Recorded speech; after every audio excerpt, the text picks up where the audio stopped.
This is the State of Sustainability podcast, brought to you by Altruistic. Today, we're super excited to be joined by Audrey Leduc.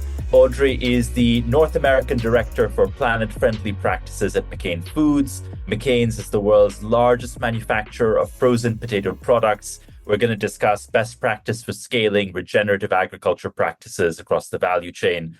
Audrey, we're super excited to have you. I know that McCain's will be new to some of our listeners, probably actually not new to everyone, but we're excited for a few reasons. One is, obviously, McCain's is huge in the space. 1 in 4 chips, I think, or 1 in 4 French fries, I believe around the world, or maybe that's a North America, European stat, passes through the hands of McCain's. And then also I have a slight affinity with the potato sector. As I think I mentioned just before we got started, Audrey, I was for a brief period a potato trader when I was trying to make ends meet.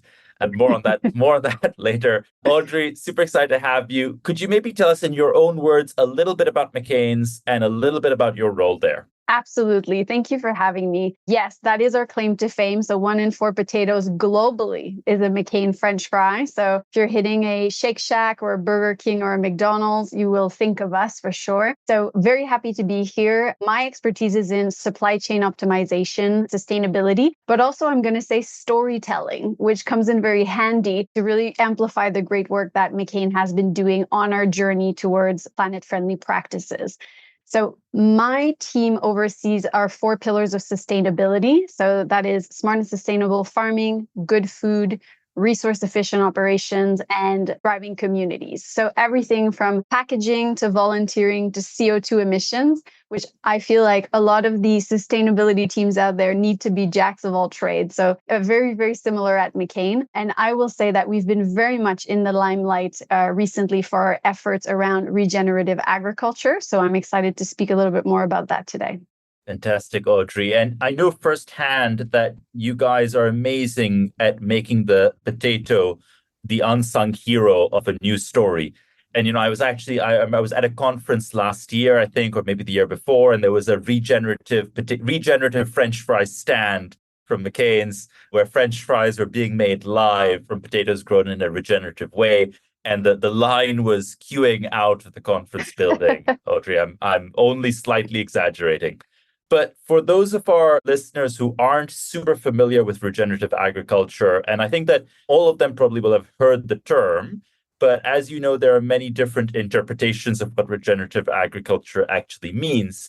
Could you maybe start us off with just a bit of an idea of like how you see it, how you define it, what you think about?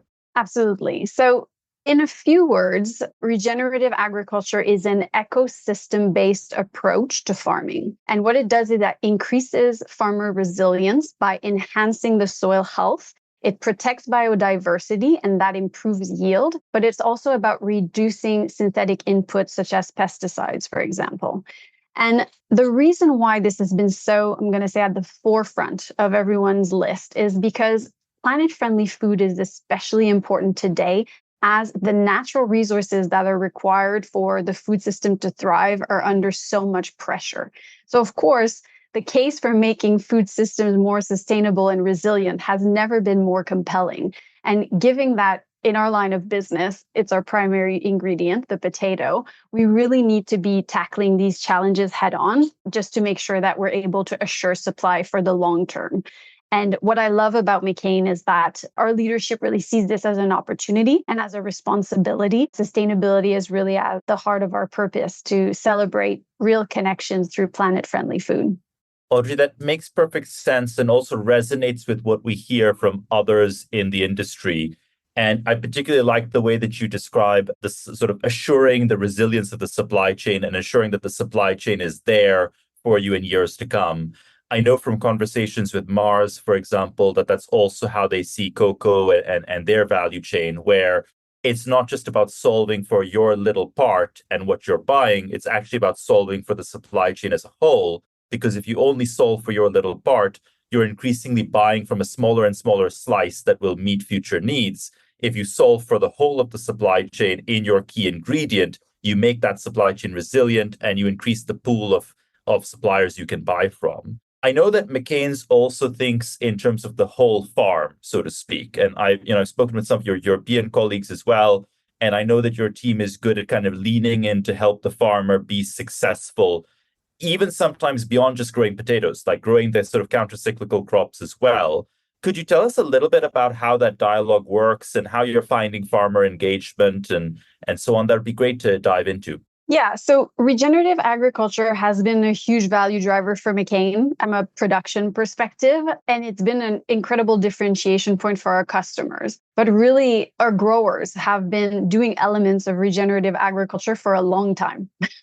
So they are very aware of the benefits as they see the benefits firsthand. So what are these results that they're seeing? They're seeing an increase in the farm resilience, in the improvement of the yields. And this is really about currently 100% of our North America production uses North American potatoes. So it's about local sourcing, really. And we want to make sure that this continues. And in order to do that, regenerative agriculture is really key. So in terms of how do we prioritize, how do we incentivize our growers, how do we work with them? Well, it's very simple. You can't improve what you can't measure. So one of our commitments is to implement regenerative agriculture across 100% of McCain potato acres by 2030. And this is globally. So, of course, this is no small task. And how did we tackle this? Well, first, we created the McCain Regenerative Agricultural Framework. And this is really a guide for our farmers to support their progression towards a more regenerative model. So this was developed in consultation with a lot of stakeholders. We had academia, scientific organization, of course, growers, but also customers and NGOs. And it's really meant to meet growers where they are. So there are 4 categories. So you have onboarding, engaged, all the way to experts. And 6 indicators, for example, like minimizing soil disturbances or enhancing crop diversity. And so the methodology is really about seeing, what are the indicators, how much of them can you actually tackle, and then encouraging you to kind of grow through the framework. But of course, grower and our businessmen and women. And it's really about seeing is believing. And so what we've done, again, to really kind of walk the walk is we've created our first farm of the future in New Brunswick, Canada, our McCain's place of birth. This is a farm that is owned and operated by McCain, where we test regenerative agriculture to validate efficiency and scalability. Since then, we've launched a second farm of the future in South Africa because, again, we're working with growers all around the world. But the problem that I was facing is that when I was meeting with growers in Alberta or in Wisconsin, and I was telling them about some of the key pieces of information that we found at Farm of the Future, they were like, well, that's great, Audrey. But, obviously, Alberta and Wisconsin, we have different challenges. We have different weather situation, different climate issues. And so what we've committed to do is innovation hubs across North America. So these hubs are different in the sense that they are where we trial regenerative agriculture, but they are in partnership with our growers. They're not owned and operated by McCain.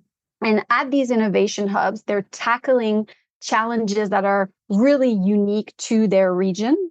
And we have a field day throughout the summer where all of the neighboring growers are invited to come and see, I'm going to say, warts and all, what has worked, what has not worked, how much has it cost. And we're really open in sharing those books because the idea is really to encourage an uptake in these practices that have worked, but also be able to get ahead of the things that we trialed that didn't work and share that proactively with the growers. Audrey, thank you so much. I love the idea of having growers teach growers and cascading those learnings peer to peer. And as you remember from the event we were at in Chicago a few weeks ago, we also talked about how the best learnings are the ones that farmers can share with each other over a beer behind the, at the back of the truck, kind of when they're just having a casual conversation. A lot of what you've described, if you think of kind of regenerative agriculture as a framework of practices, and you're sort of doing them or you aren't, and you're on a spectrum moving from one end to the other. This sounds very qualitative. And so it sounds like something that is quite tactile. You need people to go and visit the farm, have a conversation, see if it's happening. There's probably some involvement of agronomists as well.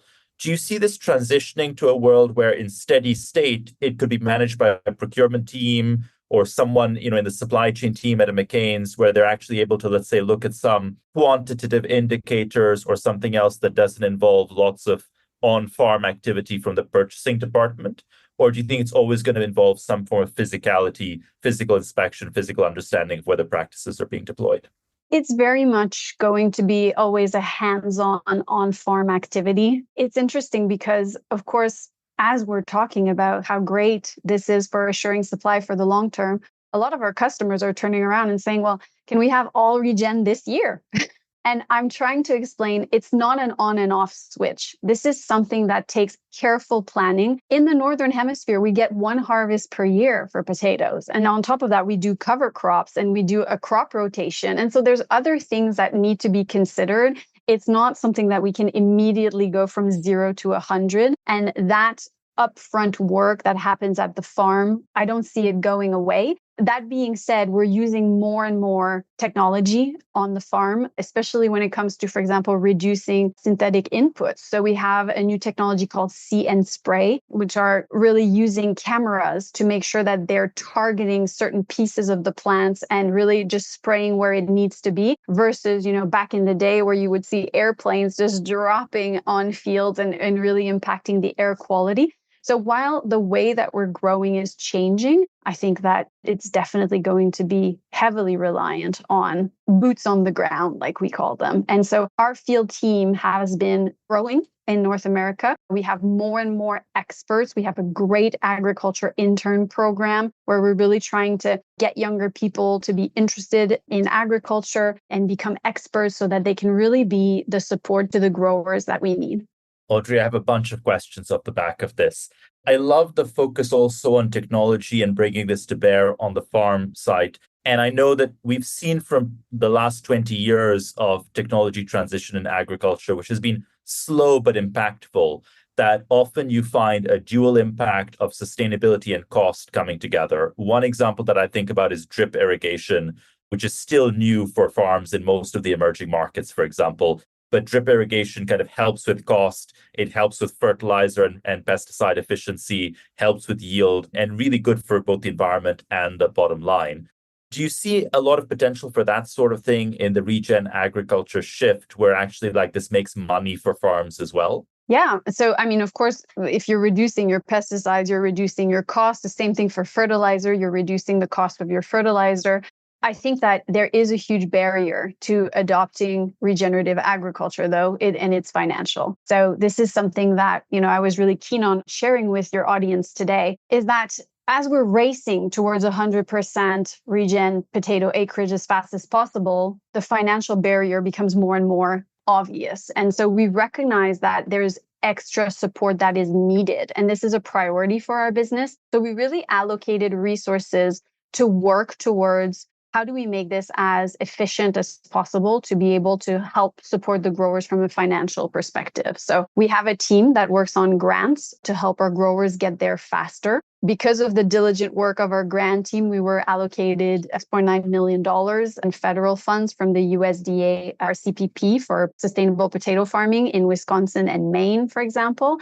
We've also set up a lot of proactive incentive programs with Farm Credit Canada, Crédit Agricole, Rabobank, NatWest, and we've also partnered with our customers. And so this is where the storytelling aspect really comes to life, is that, if you're going to see a big customer like McDonald's Canada, for example, and you say, well, you have an iconic trio right now. You have a burger, you have a Coke, and you have a fry.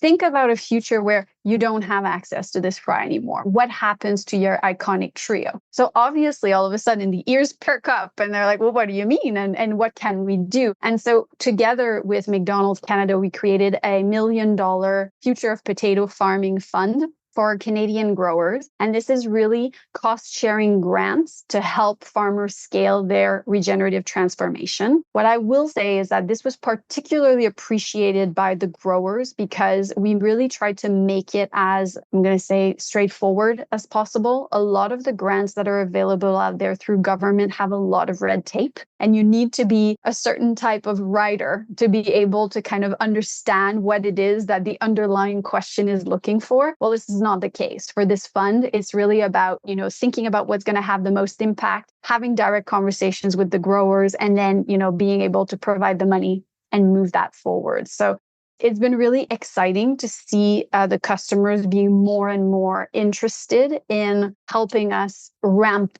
this up as fast as we can. Makes perfect sense, Audrey. And just dig into that a little more. A lot of what you've described, I think, is similar to what we see other food leaders doing, where they are responsible for a large share of an individual ingredient or product. Like with you guys in potatoes, you'd have a Starbucks in coffee, you'd have a Mars in cocoa. And I think that McCain's is doing some fantastic work in terms of leaning forward to support farmers in this transition. That still, however, is really much like early stage and small amounts of, I was going to say small potatoes, but like small amounts of money in the scheme of things. How do you see this getting to mainstream, where it doesn't necessarily have to be just McCain's carrying the industry and it doesn't have to be just grant funding? Is there like a sort of a green premium of some sort? Is it just that prices might rise for products coming out of regenerative systems? Insetting, is that an opportunity here? Like, how do you see the overall dollars stacking up for growers moving into this environment? So I think this is going to translate a lot on the consumer side. We want all of our potatoes to be regenerative. So there's no premium. We're all going towards that 100% objective. But where it's going to make a difference is whether does the consumer want to put their money. And so we have, for example, like a new line that we're preparing that's going to be a McCain product sold in grocery store that's going to be a regen fry. Well, that's where we're going to be kind of first to market, first to attract that and tell that good story about regenerative agriculture and see how this is where the consumer is going to come in and kind of put their dollars behind their support, I'm going to say.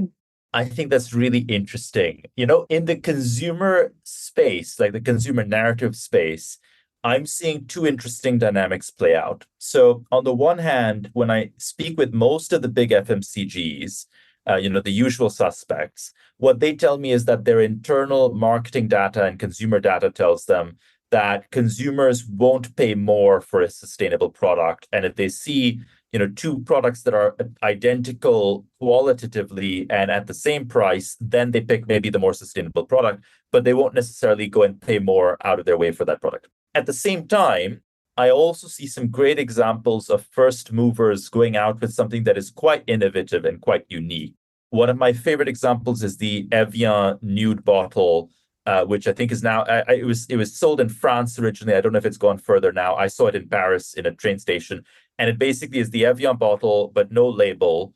And so it's literally just a plastic bottle, labelless, and Evian is embossed. And only one player can get away with that, right? If all the bottled water brands go label free, then suddenly it gets super confusing. Evian did that first, and then it's very hard to follow. Sprite is doing the same thing. I can see the Evian reception has been quite a bit stronger. And it looks to me like with the regen fry, you're going in the same direction, where once you do that, really it's very hard for anyone else to come out with a doppelganger offering. Is that how you're thinking about it as well, where actually like the first mover gets a big advantage in this play?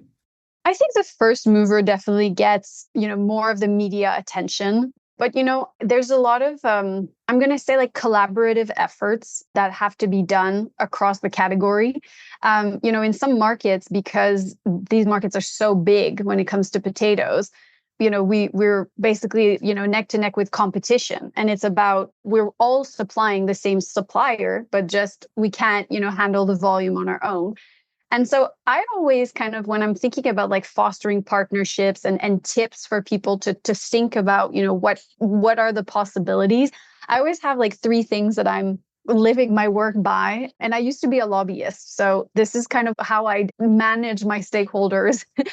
I think you will have a really high chance of success if you show up with strange bedfellows.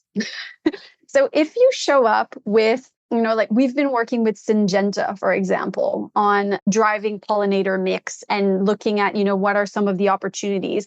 And we're working with our competitors for some of our suppliers to be able to really offer these like category changes, because it makes no difference for a big customer like McDonald's. If McCain says, well, we're doing this, but no one else is doing it, ultimately all the potatoes go to the same places. And so they want to see systemic change.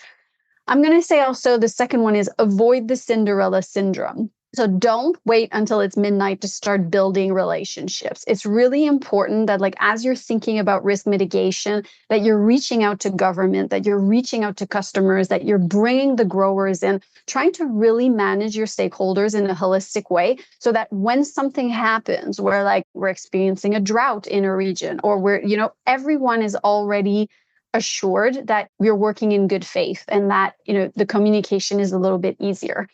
And then the third one, to the comment about partnering across the industry, is never level towards the bottom. Always try to pull everyone to the top. And so while we're in a position right now where we're leading on a lot of the regenerative agriculture space, and we have indicators and we have our own framework, I'm really happy to see that the industry is going towards being a little bit more transparent and showing their cards. And not just on Regen Ag, but like on packaging, for example.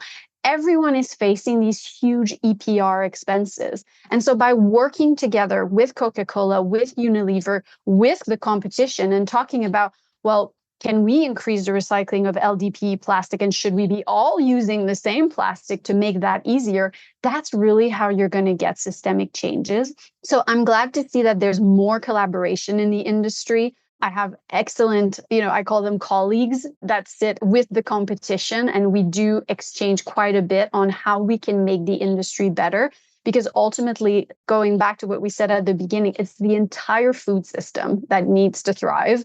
And there's still a lot to address. So I think it's better if we're doing it as an industry. Audrey, I think it's fantastic also that you're able to have this momentum and tell this exciting story in North America. I know we often think about regenerative agriculture as a Europe-centric kind of change intervention. And I think a lot of the big European food companies were early pioneers. But obviously, you kind of need the North American food system to move for us to be able to make a sizable dent. When you think about other markets, do you think there are some markets that are just better placed to transition towards regenerative practices versus others? And where I'm coming from is I was previously running an agricultural business as a sort of side hustle while I was at McKinsey. And at some point, I tried to go into, for example, canola. And I found that actually in Pakistan, where I was trying to set up a canola farm, we were just not able to get the varieties that would deliver the kind of yield that would make us competitive versus, let's say, Canadian canola or Canadian rapeseed, which was just a much larger industry than we were. With regenerative practices, I think it's less of an IP-heavy barrier to entry as compared to what you have with seeds and other inputs. But it's almost harder because it's a practice and experience and expertise related barrier. Do you see that playing out? And like if you flash forward 5 years, 6 years, in a world where you're sourcing 100% of your potatoes from regenerative systems, do you actually think that the geographic landscape of where you're sourcing from might shift because some regions just adopt those practices more efficiently? That's an interesting question. So there's a lot to consider. First off, I think it depends on kind of do you want to be a big fish in a small pond or a small fish in a big pond? For example, in North America, so the growers that I oversee, we have fewer growers with extensive amounts of land. And so in terms of the adoption of acreage, it has benefits and downfalls. When you look at Europe, for example, my counterpart in Europe has a ton of growers with smaller acreage. So she has more stakeholders to manage, more people to convince, I say convince in parentheses, but more people definitely to manage in her transition towards regenerative agriculture. So it is a bit different that way. I'm going to say that from a geographical perspective, the biggest thing is going to be climate change. That's going to be the biggest decision maker. And, I hear it from the astronomical amount of data that we've been collecting in the last few years when it comes to agriculture. We're able to now ideate what does the future look like in 5 years, 10 years, and make our purchasing decision based on this. So, for example, if we know that there's an area where the WRI says that, it's going to be a water scarcity area, you probably don't want to have all of your growers in that region. You probably want to look elsewhere. So we have a lot of our sustainability commitments that go in that direction in terms of, addressing water scarcity, reducing our use of water. The varieties also have a huge impact because of that. We have varieties that are much more drought resistant than others. We have varieties that are much more sustainable, in parentheses, that use, for example, that produce 30% less CO2 emissions than, some more traditional varieties. So once you compare all of these items, you can make good decisions in terms of where you are looking for your business to go and where you should invest. But I think there's opportunity everywhere. And again, we have had global success with the adoption of Regen Ag. And I think that's because, again, the growers, who are the ones that know this the most, intimately, are seeing the benefits themselves. Yeah, and Audrey, just to pick up on one aspect of the many, many great pearls there, you talk about drought resistance, and I think a lot of the value that I think about in Regen Ag is actually nature and biodiversity as well. I think a lot of the momentum, however, for regenerative agriculture has been driven by climate change and specifically carbon centricity in recent months. To what extent do you think that there's a carbon tunnel vision problem here? And maybe a slightly related point, to what extent do you think Regen Ag creates trade-offs between different metrics, like actually maybe is great for water and in some ways worse for carbon, or fantastic for nature and maybe less good for something else? Like, how do you think about those sorts of trade-offs in the mix? So I think that obviously, resource allocation is finite. So like if you're going to put money somewhere, you're going to have to decide what are you going to be focusing on. But what I love about the framework is that it really addresses all of this, not as an all or nothing. The idea of this progression is really about making sure that there's none of the, like what you say, what you call like a selection of like one indicator at the detriment of another. All of them need to be kind of addressed in an increasing way. And so that's why we had, several levels. It's not like you're in or you're out. It's really about how do you progress on your journey. That's the benefit of having a framework versus a all or nothing kind of approach. And Audrey, as you think about I guess, gauging the impact of that framework, what is it that you're looking to kind of track and get a sense of? And when I think about sort of relevant data, I think about inputs and outputs. And I think that in regenerative agriculture practices, you could potentially look at inputs and you could say, well, we're reducing the fertilizer intensity, we're reducing the pesticide intensity. We expect that this is correlated with positive outcomes on emissions, water, etc. And you kind of just correlate those inputs to outcomes. Another aspect might be you actually trying to measure the outcomes themselves, whether it's like, soil sequestration or species density, which is, of course, notoriously difficult. How do you think about data in this space, and how do you think about gauging success or progress? Yeah, so I invite everyone to go to the McCain.com website. Our regenerative framework is available. So we have two, actually, one for the Northern Hemisphere, one for the Southern Hemisphere, because they obviously have different opportunities, different challenges. And so the indicators are extremely varied. So like it goes from, minimizing soil disturbance, and then we're thinking about like reducing tillage, for example. So either when you're engaged is reducing tillage for across the rotation by 10%, and then advance is 25%. And then in leading, you go all the way up to 50%, for example. So that's kind of what I'm talking about when I mean the progression. But then in terms of the results, so we have been tweaking our framework to be in alignment with the SAI approach, so more output based. And what I'm noticing is that, all of the customers, there's trends in sustainability, right? So I'm going to say like 10 years ago, everybody was talking about plastic and packaging. And then in the last few years, it's been a big focus on SBTI. Then we went into regenerative agriculture. And now we're kind of at a point where everyone is questioning scope 3. Everyone wants to understand, what are you doing about scope 3?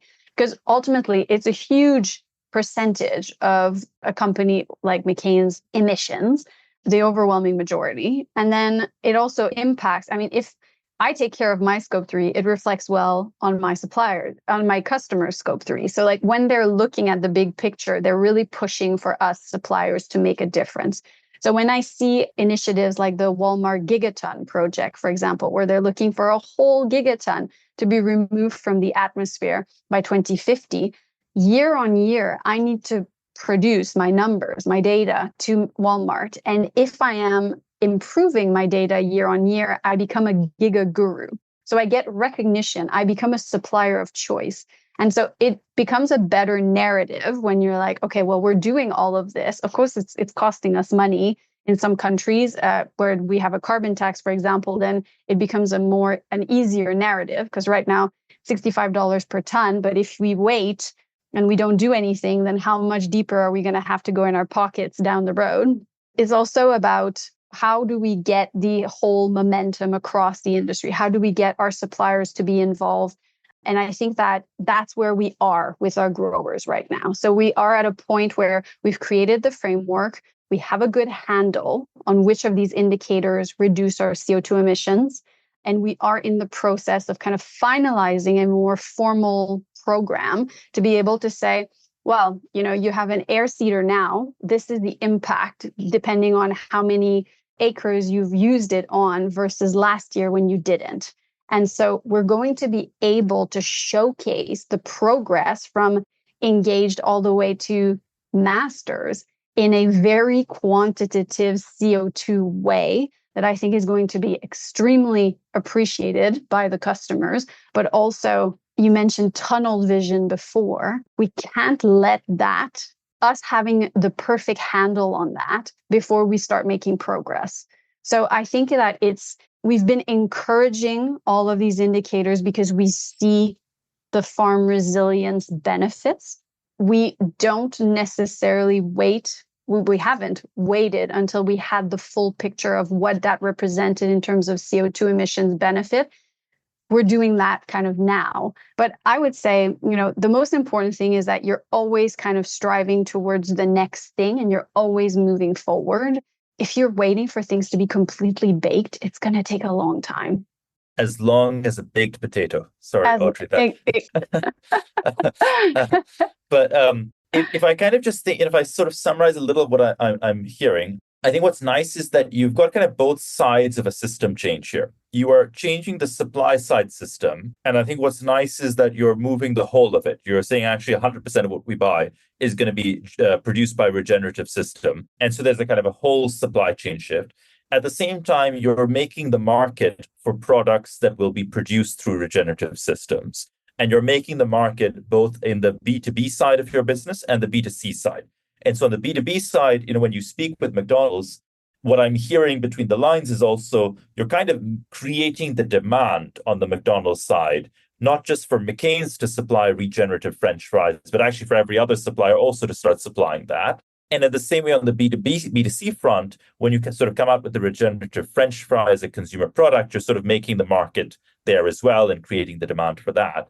I think the natural question that flows from here is, if you think about the strategic advantage for McCain's, in its industry, and I know we obviously want to bring competitors along to help create the system, but if you think about your strategic advantage and why this makes sense for McCain's and McCain's shareholders, like how would you articulate that, even just in a few sentences? Well, we're the first. And that first to action has been tremendously useful for us, like a big differentiation point. This has required a lot of resourcing, a lot of investment to move towards, to the point where we are in regenerative agriculture. I know for a fact that, and no one is going to be able to kind of like catch up with us in the very near future. I think that there's an element of being the first to act that is non-negligible. That's really what's interesting for the shareholders. But they're just as excited to see the positive data that's coming from, increase like better soil aggregate and better water retention and more yield. I mean, this is again, like I'm lucky to work for a company where sustainability really is a lens through which we try to make all our business decisions. And while, it's nice to be the first, and we've had some really exciting success. For example, with Burger King, we had an LTO with our Regen Fry at the Burger King's locations in Canada for, a couple of months, where we were able to have the McCain logo in the franchise and talk about regenerative agriculture and talk about the benefits. We created also a great game on Roblox for kids called Regen Fries. it was actually meant for an audience of like teenagers. And you can go in and you can plant your potatoes and you can play in the metaverse and learn about regenerative agriculture, learn about the benefits.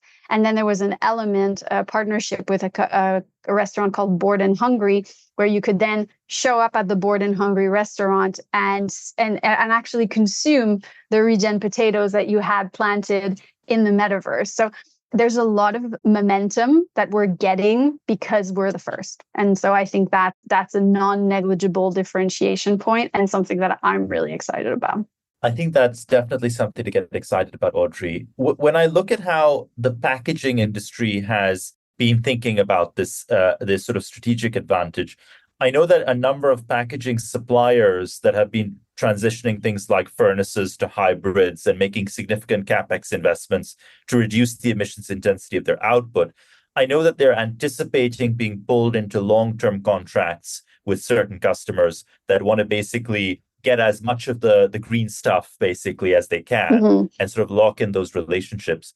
Do you see that as a lever that McCain's might at some point be pulling as well, which is if you manage to transition some growers, you might also just think about how do you actually create some sort of a unique relationship that, ring fences this. Is that a tool in the toolbox?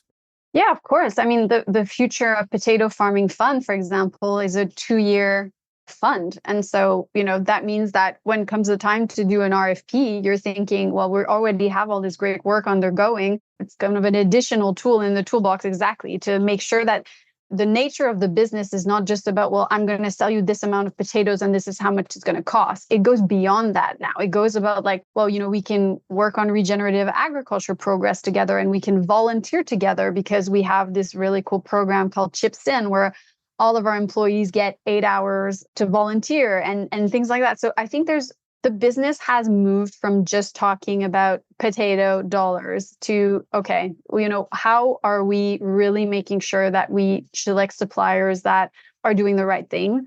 And this is where I think that McCain is ahead of the curve because we're really striving to always improve across our 4 pillars of sustainability.